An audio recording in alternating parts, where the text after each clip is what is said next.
BKWC ना माने गासिबो गामिया साबमिशन जाबाय दा बे गामिया नटिफिकेशन जानांगौ आरो नटिफिकेशन जानो थाखाय जिखिनि गामि बेवहाय होनाय जादों बे गामिफोरखौ भेरिफाइ खालामगासिनो दं माने डिस्ट्रिक्ट गासिबो डिस्ट्रिक्टआव बे जाब्लानो गासिबो जाजोबगोन आरो माने बिटिआरआव हाबै गासै गामियानो BKWC आव थागोन गासै बर' गामियानो ओंखायनो BKWC आव बेबायदि माबा खालामनांगौ गैया मात्र नटिफिकेशननि गोनांथि दं आरो बे नटिफिकेशनाव जिखिनि गामिखौ दा इन्टारिम काउन्सिला साबमिट खालामदों आरो जिथु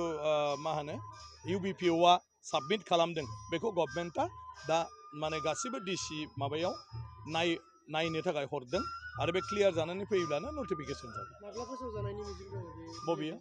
जेब्लानो खामानिया जोबो दा बेखौ बुंबाय थानाय जादों रायलायबाय थानाय जादों बे मथे गासिबो जिल्लायाव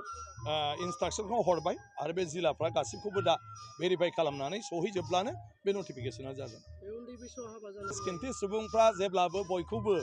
सुजुग लाबाय थायो बायदिसिना बाथ्रायाव बायदिसिना दाय होलायनो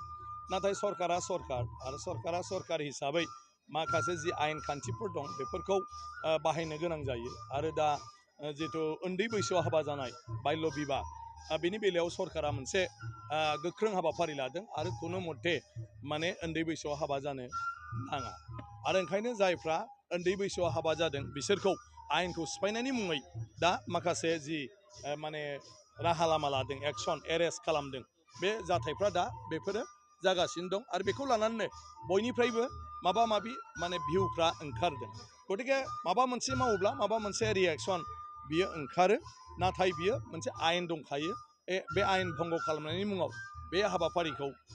गोख्रोङै मावफुंनो थाखाय दा लादों जेखौ आगोलनि समफ्राव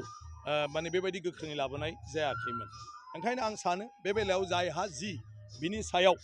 माने मा होनो मोनथिनो हानाय गोहो दं बेखौ लानानै सरकारखौ सुबुरुन होयोब्ला आं सानो फैबाय थानाय समाव गोरलैयैनो बे आयेनखौबो जोङो मावफुंनो हागोन आरो आयेन सिफायनाय हाबाखौ रावबो मावनो आवगायनाय नङा आरो बेबायदियै थांबाय थानो हायोब्ला अब्ला बेबायदि जाथाय जिथु जाब्रबदों दा माने माखासे सुबुंफोरखौ एरेस्ट खालामनाय बेबायदि जाथायफ्राबो जोंनि गेजेराव जानाय नङा